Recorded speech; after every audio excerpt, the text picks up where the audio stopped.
Hello everyone, हमने distribution law chapter start किया हुआ था जिसमें हम डिस्ट्रीब्यूशन लॉ के बारे में पढ़ चुके हैं। इसके न्यूमेरिकल किए हमने और देन हमने एसोसिएशन एंड डिसोसिएशन के टाइप पर क्या होगा, कैसी कंसंट्रेशन आएगी, हमने उसकी बात करी। अब हम इसकी एप्लीकेशन की बात कर रहे थे। लास्ट लेक्चर में हमने एक अपनी पहली एप्लीकेशन इसकी कर ली थी। उससे हम क्या निकाल सकते थे, सॉल्युबिलिटी निकाल सकते थे एक सॉल्यूट की कि वो कितने हद तक सॉल्वेंट में सॉल्युबल है। आज हम इसकी सेकंड एप्लीकेशन की बात करेंगे। डिस्ट्रीब्यूशन लॉ है, उसकी सेकंड एप्लीकेशन क्या है।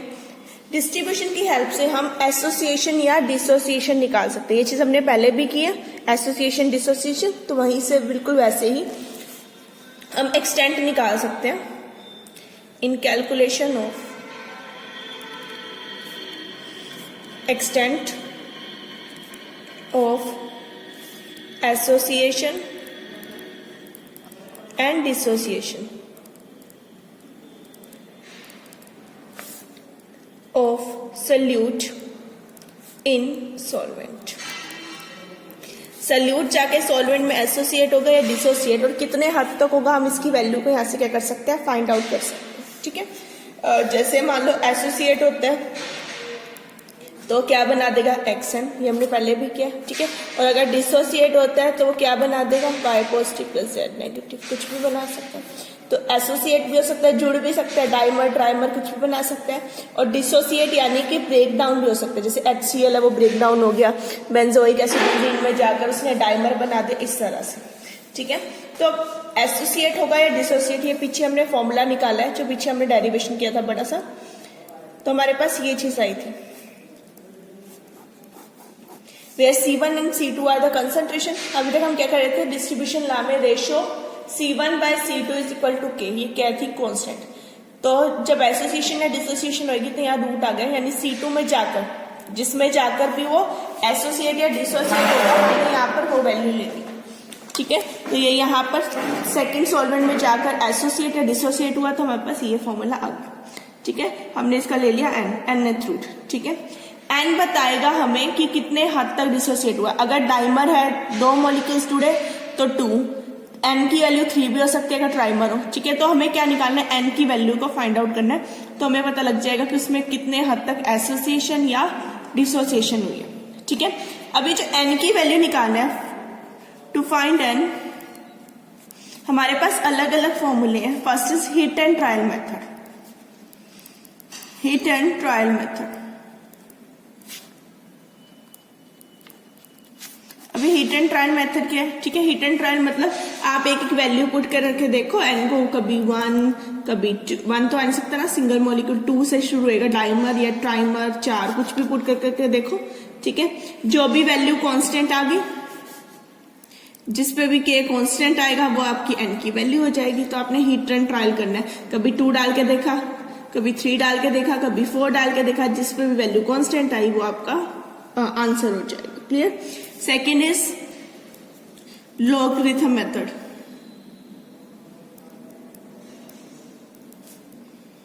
मीन्स आपने क्या लेना है, लॉग लेना है।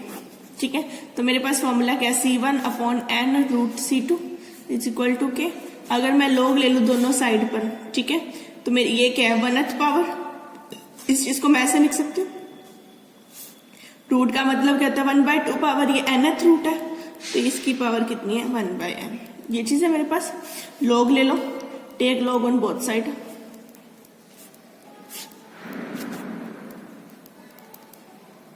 तो हमारे पास क्या आ गया, लॉग ऑफ C1। ठीक है, ये चीज चली जाएगी, इसको मैं उधर ले जाऊं। ठीक है, या फिर माइनस लॉग ऑफ C2, नीचे वाली टर्म में माइनस में 1/पावर ऊपर है तो बाहर आ जाएगी, इज इक्वल टू लॉग के। ये टर्म उधर चली जाएगी तो क्या आएगा, log C1 is equal to log K plus 1/n log of C2। ये आ गई मेरे पास।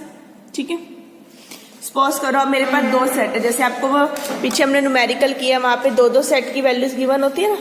ठीक है, ऐसे एक सेट है मेरे पास C1 C2 का, एक सेट है मेरे पास C1 डैश C2 डैश का। ठीक है, तो एक फॉर्मूले में पुट करोगे तो एक आएगा log C1 is equal to log K plus 1/n log C2, और इसके लिए क्या आएगा, log of C1 dash is equal to log K के तो कांस्टेंट है ना, वो तो सेम रहेगा, 1/n log of C2 dash. क्या आ गया? Mark it as equation number 1 and equation number 2। अगर हम 2 में से 1 को माइनस कर दें, ठीक है, या 1 में से 2 कर दें, नाउ 1 माइनस 2 कर दो, ठीक है। अगर 1 माइनस 2 कर दोगे इक्वेशन में, इक्वेशन 1 में से 2 माइनस करो, log of C1 minus log of C1 dash is equal to, इधर वाली साइड लिखो, log of K plus 1/n log of C2 minus log of K minus 1/n log of C2 dash. log के cancel, 1/n common, C2 minus log of C2 dash 1/n। मुझे क्या निकालना है? n को, तो n क्या आ जाएगा? log of C2 minus log of C2 dash upon log of C1 minus log of C1 dash. ये मेरे पास आ गया इसका फॉर्मूला, ठीक है। मेरे पास किसकी वैल्यू आ गई? n की वैल्यू। क्लियर? इसके लिए जब हमने एसोसिएशन की बात करी, सिमिलर वे में अगर मेरे पास डिसोसिएशन होती है, जैसे इसमें था, एक कटायन और एक अनायनिक पार्ट आता है, तो हमारा फॉर्मूला क्या था? C1 upon C2 into 1 minus alpha is equal to K। तो अल्फा क्या होती है? Degree of dissociation. यहां से ये निकाल लो तो आपको पता लग जाएगा कितने हद तक, अल्फा की वैल्यू फाइंड आउट कर लो तो आपको डिग्री ऑफ डिसोसिएशन की वैल्यू यहां से मिल जाएगी। क्लियर हो गया? तो ये थी इसकी हमारी सेकंड एप्लीकेशन कि इसकी हेल्प से हम क्या क्या वैल्यू को फाइंड आउट कर सकते हैं। ओके, तो पहले हम इसी के न्यूमेरिकल देख लेते हैं।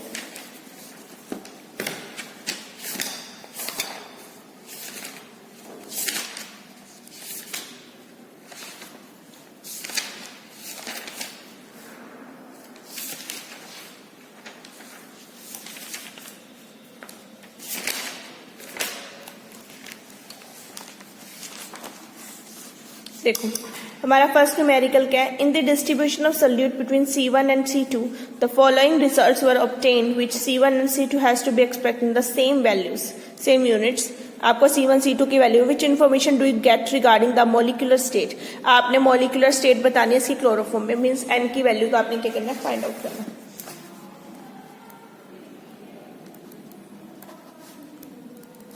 C1 C2, C1 is 0.0600 338, 0.0237 और 0.753 सॉरी, ठीक है। आपके पास ये वैल्यूज की वाले, आपको n की वैल्यू को फाइंड आउट करना है, ठीक है।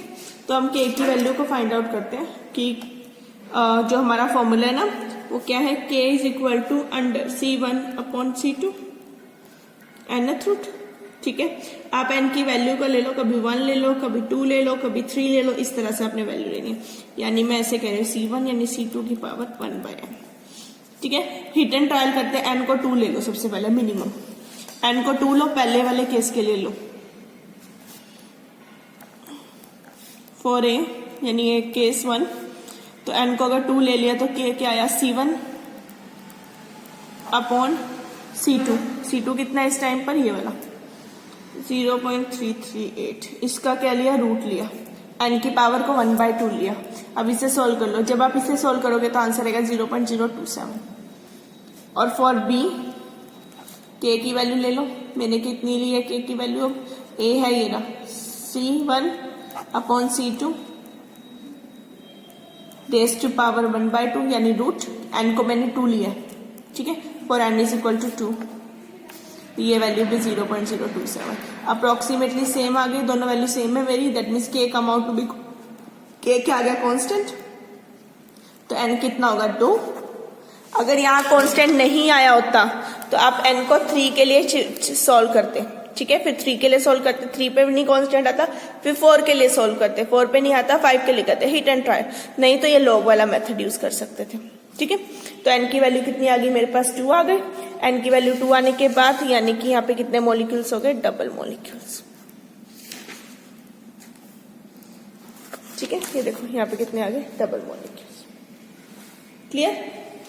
अब सेकंड क्वेश्चन देखो, सेकंड क्वेश्चन में भी आपको C1 C2 की वैल्यूज गिवन है, ठीक है। C1 C2 की वैल्यू और कहता है what conclusion can you draw from the result concern the molecule condition of phenol in a chloroform solution. आपने बताना है कि यहाँ पे भी ये ड्राइमर क्या बना रहा है। फिर से आप दो को सोल्व करो, पहले इसको सोल्व करो, n को 2 रख के, फिर इसे, और आप देखोगे सारी वैल्यू 2 पे ही सेम आ जाएगी, तो ये भी ऐसे एग्जिस्ट करेगा एज अ डाइमर। क्लियर? कुछ केसेस वैसे 2 या 3 तक हो जाता है सोल्व, नहीं तो आप ये लोग वाला केस भी सोल्व कर सकते हो। नेक्स्ट थर्ड क्वेश्चन देखें, acetic acid was shaken with water and CCl4 and the following concentration in mole per litre was found in the 2 layers. C1 C2 की वैल्यूज गिवन है। Assuming that the acetic acid has a single molecule in water, show that the double molecule CCl4। आपको show करना है double molecule यानी dimer बना रहा है, तो n की वैल्यू कितनी लेंगे? 2 लेंगे। 2 के साथ इसे सोल्व करोगे और आपने शो करना है कि हर बार k की वैल्यू क्या आ रही है? कांस्टेंट। उल्टा हो गया, पहले हम k को कांस्टेंट पुट कर शो कर रहे थे तो डबल आ गया। अब डबल दिया हुआ है, n गिवन है आपको ऑलरेडी, आपको शो करना है k क्या आ रहा है? आपका कांस्टेंट आ रहा है। ओके, अब देखो फोर्थ क्वेश्चन क्या। Benzoic acid was distribute between a water and benzene. Benzoic acid को इन दोनों के बीच में लेना है, 2 लेयर्स होगी।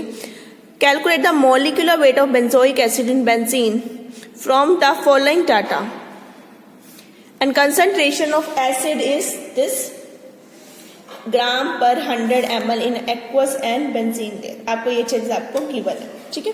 अब मैं देख लेती हूँ मेरे को क्वेश्चन में क्या गिवन है। डिफरेंट हो गया क्योंकि मुझे इसमें मॉलिक्यूलर वेट निकालना है।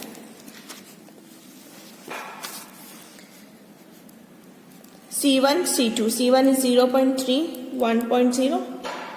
मैं इसको इस तरह लिख रही हूँ C1 C2 ताकि मुझे सोल्व करना आसान हो। 0.3 है, ये 0.1 है, ये वाला 0.6 है तो ये 4.0 है, और ये 0.9 है तो ये 9.0 है। ठीक है, आपको ये सारी वैल्यूज यहाँ पे गिवन है। क्लियर? अब उसने कहा बेंजोइक एसिड किसमें है? इन water and benzene. We know that this form dimer.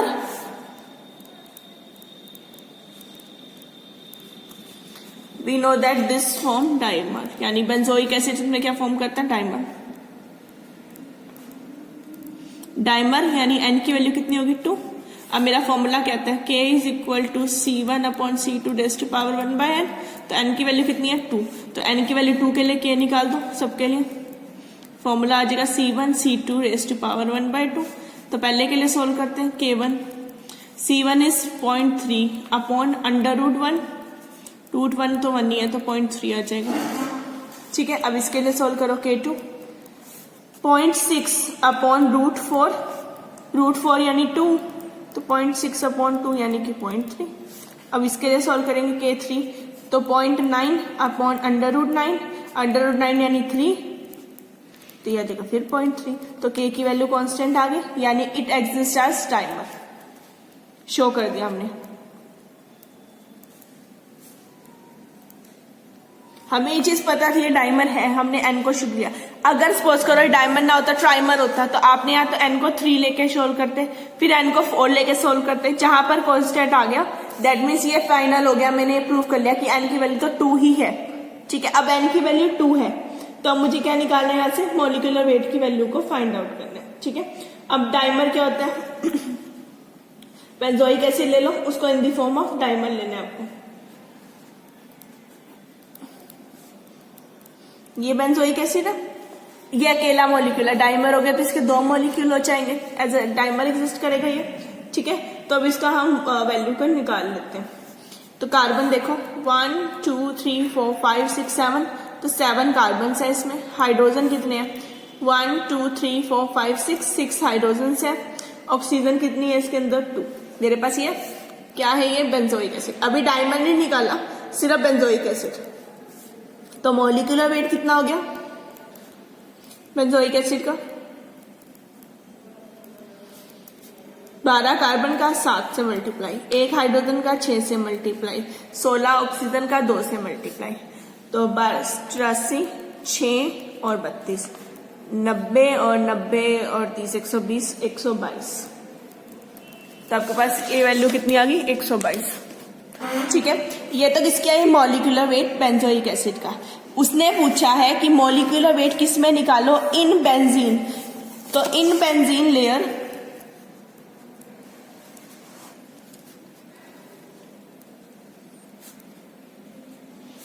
Benzoic acid form dimer. अगर डाइमर बना रहा है तो 2 मॉलिक्यूल एक साथ हो गए, देन मॉलिक्यूलर वेट इज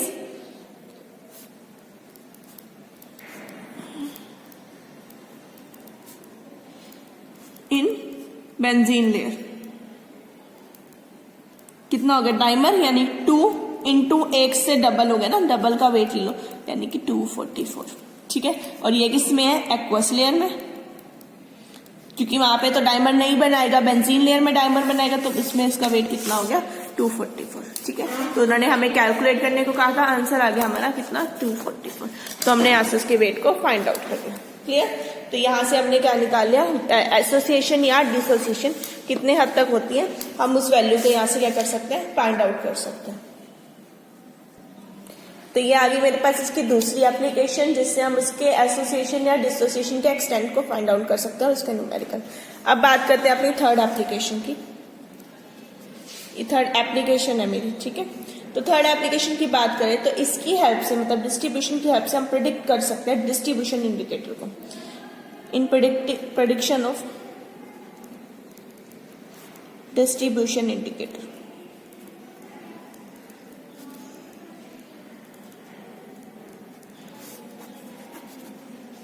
अब डिस्ट्रीब्यूशन इंडिकेटर को कैसे निकाल सकते हो, ठीक है, इसके लिए हम एग्जांपल लेते हैं आयोडीन का। आयोडीन को मैं अगर CS2 या फिर CCl4 कुछ भी ले लो इन दोनों में से, और दूसरी लेयर होगी वाटर की, 2 लेयर्स होगी, तो सॉल्वेंट जो एक दूसरे में इमिसिबल है, और उसमें क्या डालना है, आयोडीन डालना है। ठीक है, जो आयोडीन जब इसमें डालते हैं, ठीक है, तो इनका जो डिस्ट्रीब्यूशन कोफिशिएंट होता है, यानी कि की वैल्यू नियरली 400 के अराउंड आती है। ठीक है, टूवर्ड CS2। ठीक है, टूवर्ड CS2 मतलब इसका जो जाने की पावर है, ये इसे फेवर कर रहा है CS2 को। ठीक है, तो अगर मान लो मुझे एक वीक सोल्यूशन है मेरे पास आयोडीन का, मुझे उसे एस्टिमेट करना है, तो उसमें क्या करूंगी, फ्यू ड्रॉप्स किसकी डाल दूंगी, CS2 की, बिकॉज ये CS2 को फेवर कर रहा है। फ्यू ड्रॉप्स डालने के बाद क्या होगा, सारा का सारा I2 CS2 में चला जाएगा, लेयर में गया तो कलर क्या आ जाता है, deep colour, deep violet colour, purple सा कलर होता है ना डीप वॉयलेट, वो आ जाएगा। ये चीज आप प्रैक्टिकली भी करोगे। तो वॉयलेट कलर आया, इसको मैंने टाइट्रेट कर दिया किससे, हाइपो से। हाइपो से टाइट्रेट करने के बाद जिस टाइम पर CS2 की लेयर बिल्कुल खत्म हो जाए, ठीक है, उस पॉइंट को मैंने नोट डाउन कर लिया। उसे नोट डाउन करने के बाद मेरे को क्या पता चल गया, आयोडीन कितना है। ठीक है, उसमें टाइट्रेट करने के बाद जहां पे वो लेयर डिसअपियर हुई, मैंने उस रीडिंग को नोट कर लिया, वहां से मुझे इसका रिजल्ट पता चल गया। रिजल्ट पता चला मीन्स आयोडीन ने क्या किया, एज अ इंडिकेटर वर्क किया बिटवीन दीज 2 लेयर्स। तो हम यहाँ से इंडिकेटर निकाल सकते हैं कि कौन किसके लिए इंडिकेटर है, कौन किसे फेवर कर रहा है। जैसे आयोडीन है, इसने इसे फेवर किया। ठीक है, बेंजीन थी, उसने डाइमर बनाया किसमें, बेंजोइक एसिड में। HCl होता तो एसोसिएशन डिसोसिएशन शो कर देता वाटर लेयर में। तो आप किसको फेवर किया, उस चीज को हम यहाँ से क्या कर सकते हैं, फाइंड आउट कर सकते हैं। क्लियर, तो ये हमारी थर्ड एप्लीकेशन। अब आते हैं फोर्थ एप्लीकेशन पे। फोर्थ एप्लीकेशन मीन्स हम इससे केमिकल इक्विलिब्रियम को भी क्या कर सकते हैं, स्टडी कर सकते हैं। ठीक है, ये हेल्प करती है in study of chemical equilibrium.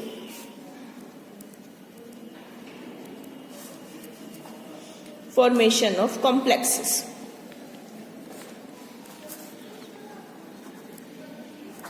ये कॉम्प्लेक्सेस के जो वैल्यू है इक्विलिब्रियम को निकालने में भी हेल्प करती है। फॉर एग्जांपल आप ले लो, जैसे आप लैब में करोगे कॉपर सल्फेट प्लस अमोनिया, तो आपके पास क्रिस्टल्स बनते हैं कॉपर टेट्रामीन के, इसके।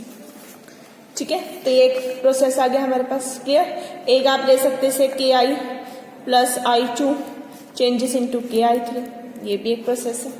ठीक है, तो डिस्ट्रीब्यूशन हमें हेल्प करती है इक्विलिब्रियम को निकालने में, यानी कि इक्विलिब्रियम कांस्टेंट की वैल्यू को फाइंड आउट करने में।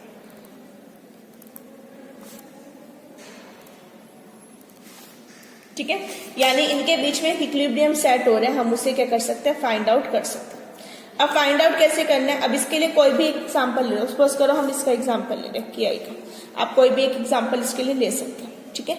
हम इसे क्या करते हैं, हम इसको डिस्ट्रीब्यूट करते हैं। मैंने अभी बोला ना आयोडीन को किस में डिस्ट्रीब्यूट करना है, पीछे वाले एप्लीकेशन में बोला आयोडीन को डिस्ट्रीब्यूट करना है इन CS2 लेयर और वाटर लेयर में।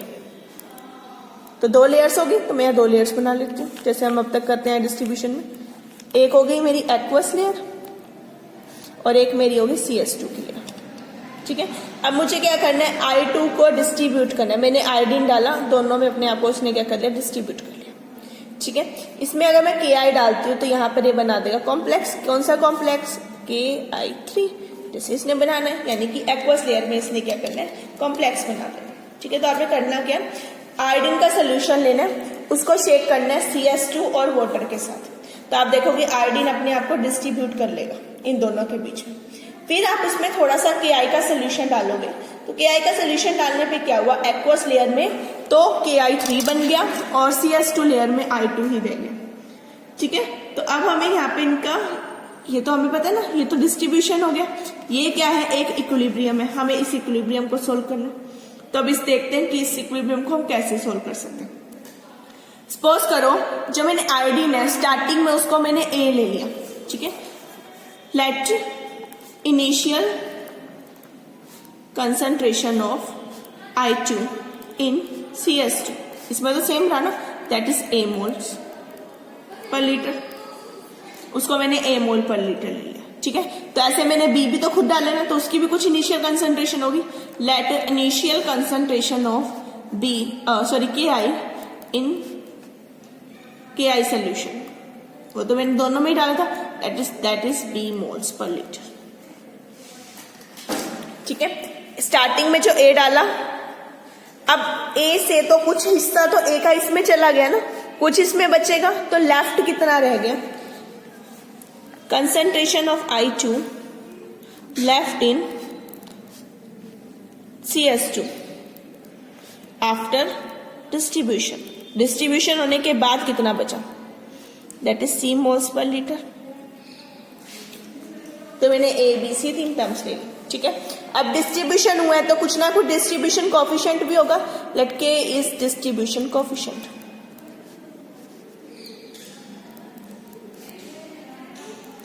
तो K मेरा क्या आ गया, इनका डिस्ट्रीब्यूशन कोएफिशिएंट, जिसने इन दोनों के बीच में अपने आप को क्या करना है ना, डिस्ट्रीब्यूशन कर लेना, ठीक है।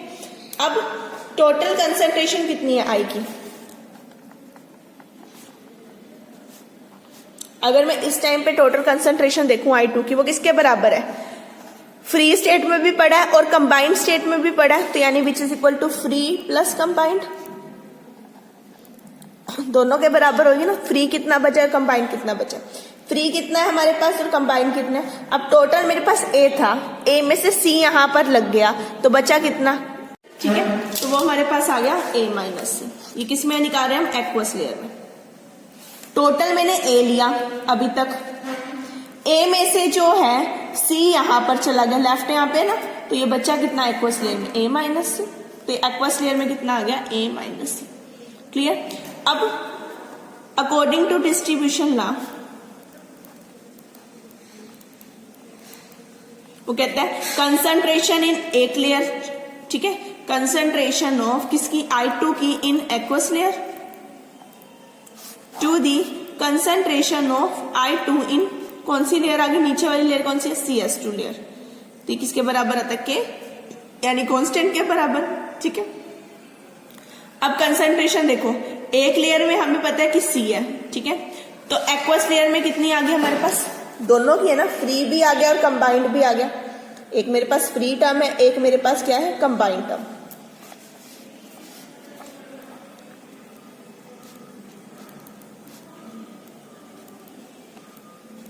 तो ये क्या आ गई, ये तो नीचे वाली टर्म क्या है, C, तो ये आ जाएगा KC। अभी देखो ना, concentration of I2 in CS2 layer में कितनी मानी हुई C, तो ये आ गया KC। तो यहाँ किसकी कंसंट्रेशन निकाली, I2 की इन एक्वस लेयर, मैंने इसकी कंसंट्रेशन निकाली फ्री वाले की, ठीक है। अब देखो टोटल मेरे पास इतना है, फ्री प्लस कंबाइंड, यानी ये टोटल है ना, टोटल A माइनस C है, फ्री मैंने निकाल लिया, तो कंबाइंड निकाल सकती हूँ। Mark it as equation number 1 as equation number 2, use equation 2 in equation number 1। 2 को 1 में पुट करो। टोटल की concentration, total is equal to free plus combined. ये किस लेयर में? एक्वस लेयर में। तो टोटल कितना है यहाँ पर? A माइनस सी अभी मैंने निकाला। फ्री मैंने अभी कितना निकाला? KC। किसके इक्वल आ गया? कंबाइंड के। तो मुझे यहाँ से कंबाइंड की वैल्यू निकालनी। तो कंबाइंड कितना हो गया? A minus C minus KC। Let ये भी सारे कॉन्स्टेंट ही तो है। Let that is D moles per litre. एक नई टर्म पुट कर दी। क्लियर? तो डिस्ट्रीब्यूशन की हेल्प से मैंने ये निकाल दिया। हम यहाँ डिस्ट्रीब्यूशन को स्टडी नहीं कर रहे, हम तो किसे स्टडी कर रहे हैं? हम तो इक्विलिब्रियम को स्टडी कर रहे हैं। तो अभी इक्विलिब्रियम बचा है ना मेरे पास। इक्विलिब्रियम क्या होता है? KI plus I2 changes into KI3। ये मेरा इक्विलिब्रियम है। ठीक है, अब इसके लिए स्टडी करो तो हमें पता है नंबर ऑफ मोल्स जो कंबाइन हुए वो I2 के वो किसके बराबर होंगे? जितना KI होगा। ठीक है, और जितने KI3 बनेंगे, टोटल सारे बराबर होने चाहिए ना। That means number of moles of KI I2 combined. I2 किसके साथ कंबाइन हो रहा है? KI के साथ। तो उसके नंबर ऑफ मोल्स भी बराबर होने चाहिए। और ये बना क्या रहे हैं? KI3, वो भी तो बराबर है। कोई 2, 3 नंबर तो नहीं है ना इनके साथ। तो number of moles of KI3 formed बराबर होंगे। ठीक है, अब देखो हमारे पास क्या है? कंसंट्रेशन की बात करते हैं तो चीज आ गई ना हमारे पास, क्योंकि एक इक्विलिब्रियम सेट हुआ तो सारों के मोल्स क्या होंगे? बराबर। ठीक है, अब कंबाइंड की हमने अभी वैल्यू निकाली। इसकी वैल्यू कितनी है? D। पीछे निकाली आपने। ठीक है, तो D इनके बराबर होगी, यानी कि number of moles of KI3 कितने आ गए हमारे पास? D। यानी एक तरह से मैं कह सकती हूँ concentration of KI3 is equal to किसमें? Aqueous layer. सब कुछ एक्वस लेयर में हो रहा है। कितने आ गई? D। क्लियर?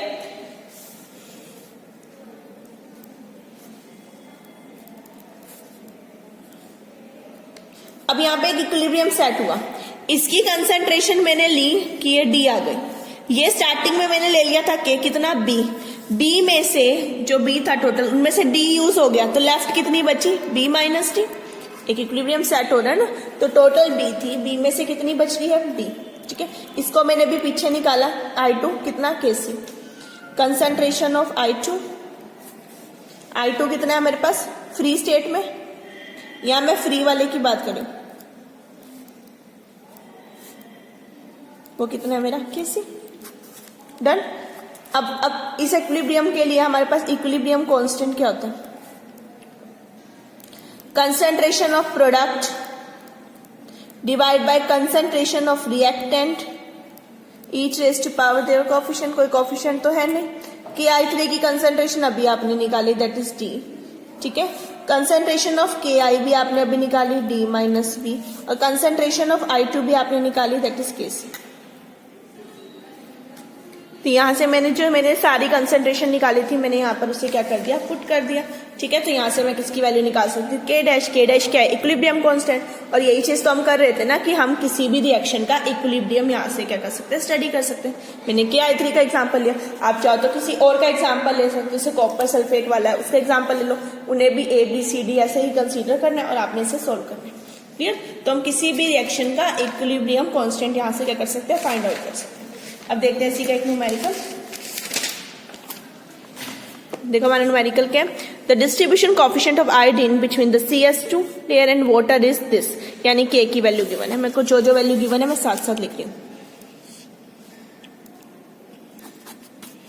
मुझे K गिवन है कितना? 500। A solution of KI containing this moles per liter is shaken with IO2। KI के इतने मोल को शेक किया है with iodine and carbon disulphide यानी CS2 के साथ। ठीक है, तो मुझे एक की वैल्यू दी है। किसकी कंसंट्रेशन गिवन है? KI की। ठीक है, कंसंट्रेशन KI की कितनी है? KI की वैल्यू मुझे कितनी गिरी है? 1.05 मोल्स पर लीटर, इतना मुझे गिवन है। On titration with the sodium thiosulfate यानी हाइपो के साथ जब टाइट्रेट किया, the concentration of iodine in aqueous layer is this। इतनी कंसंट्रेशन किसकी मिली? आयोडीन की एक्वस लेयर में। ठीक है, तो concentration of I2 in aqueous layer. अभी मैं कुछ नहीं लिख रही कि फ्री है या कंबाइंड है, अभी मैं सिर्फ लिख रही हूँ इसे। अभी हमने रिएक्शन में नहीं लिखे, अभी सिर्फ मैं डाटा लिख रही हूँ कि मुझे क्या डाटा मिला। And in CS2 layer is this moles per litre. CS2 में कितनी कंसंट्रेशन है? That is concentration of I2 in CS2 layer. कितनी? 0.3 मोल्स पर लीटर। मुझे ये वैल्यू गिवन है। क्लियर? इतनी वैल्यू मुझे गिवन आ गई। आगे देखो, इन KI the part of iodine react with give this and calculate the equilibrium constant for this assuming KI and KI3 do not dissolve in CS2। हमें मानना है कि ये CS2 में नहीं गए, किसमें बचे? एक्वस लेयर में। तो पहले इक्विलिब्रियम देख लो। I plus I2 changes into I3 negative, यानी ये कह रहा है KI प्लस I2, जो मैंने अभी सोल्व किया वही वाली चीज दी है इसने। डन। अब ये किस में हुआ? इन एक्वस लेयर, क्योंकि उसने लास्ट लाइन में बोल दिया ये CS2 में तो नहीं गए, do not dissolve in CS2, तो CS2 में नहीं गए, किस में बचे? एक्वस में। अगर ये एक्वस में गए तो जो एक्वस की कंसंट्रेशन निकली तो उसमें तो फ्री भी है और कंबाइंड भी है, तो ये किसकी हुई? दोनों की, फ्री प्लस कंबाइंड। डन। इतना डाटा मुझे मिल गया यहां से। क्लियर? चले आगे। अब देखो, K इज 500। K क्या है? Concentration of CS2 by concentration of iodine I2 in CS2, I2 in aqueous layer. कौन सा I2? डिस्ट्रीब्यूशन किस पे लगेगा? जो फ्री वाला है उस पे। ठीक है। कंसंट्रेशन ऑफ CS2 लेयर में तो मुझे पता है 0.3 है। K की वैल्यू मेरे पास कितनी है? 500। ये वैल्यू मेरे पास 0.3 है, तो कंसंट्रेशन किसकी निकल गई? फ्री I2 की। किसमें? एक्वस लेयर में। तो कितनी आ गई ये वैल्यू?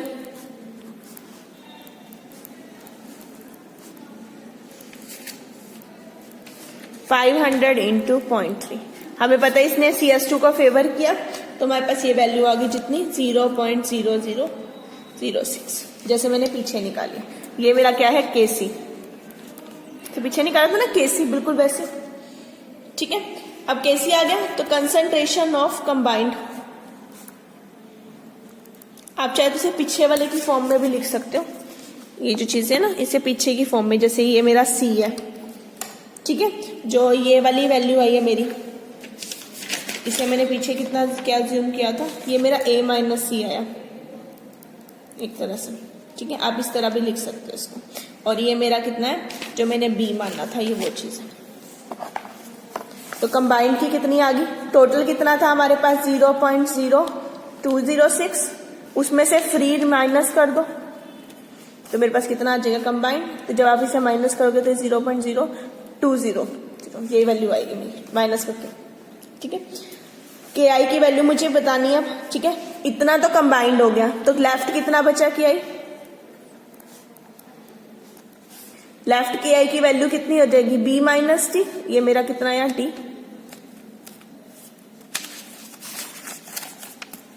ये आ गया मेरा D। तो B माइनस T कर लो। ठीक है, B माइनस T। B कितना है? 0.05 माइनस 0.02। जब माइनस करोगे तो 0.03 आ जाएगा। तो अब ले लो इक्विलिब्रियम के लिए। K डैश की वैल्यू क्या आएगी मेरी?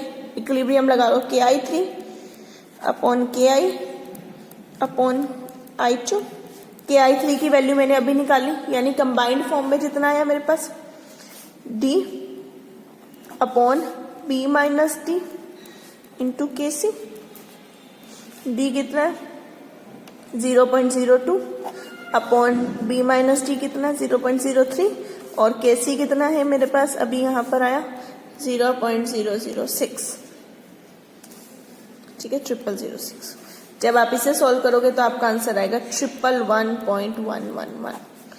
आप इसे सॉल्व करके देख लेना, आपका आंसर यही आएगा। ठीक है, तो ये मेरी किसकी वैल्यू आ गई? K डैश की, यानी कि इक्विलिब्रियम कांस्टेंट की वैल्यू को मैंने क्या कर लिया? फाइंड आउट कर लिया। तो इसकी हेल्प से हम क्या निकाल सकते हैं? इक्विलिब्रियम कांस्टेंट की वैल्यू को फाइंड आउट कर सकते हैं। ओके तो ये मेरी एप्लीकेशन थी, second, third and fourth application, जिनकी हमने बात की कि एसोसिएशन डिसोसिएशन निकाल सकते हैं, डिस्ट्रीब्यूशन इंडिकेटर निकाल सकते हैं, और किसी भी रिएक्शन के इक्विलिब्रियम कांस्टेंट को हम यहाँ से क्या कर सकते हैं, स्टडी कर सकते हैं। ठीक है, तो ये एप्लीकेशन थी। अभी इसकी लास्ट 2 एप्लीकेशंस बची हैं जिन्हें हम अपने नेक्स्ट लेक्चर में करें। Okay, thank you everyone.